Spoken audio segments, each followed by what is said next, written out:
خواب میں رمضان المبارک دیکھنا یہ نیکی، تقوی اور حصول رزق کی طرف اشارہ ہے۔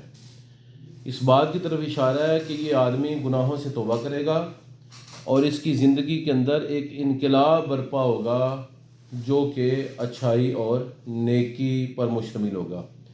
یہ اپنے آپ کو برائی سے بچائے گا اور رب العالمین اس کے رزق میں وسعت پیدا فرما دے گا۔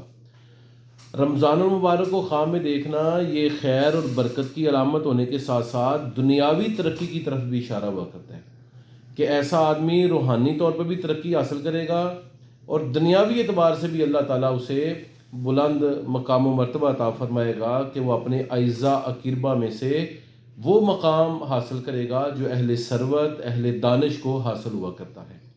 تو رمضان المبارک کے مہینے کو خواب میں دیکھنا یا روزہ رکھے ہوئے اپنے آپ کو خواب میں دیکھنا یہ حرام سے بچنے، نیکی کرنے، غربت سے بچنے اور اللہ کا تقوی اختیار کرنے کی طرف اشارہ ہوا کرتا ہے۔ دینی اور دنیاوی دونوں اعتبار سے یہ خواب بہتر ہے۔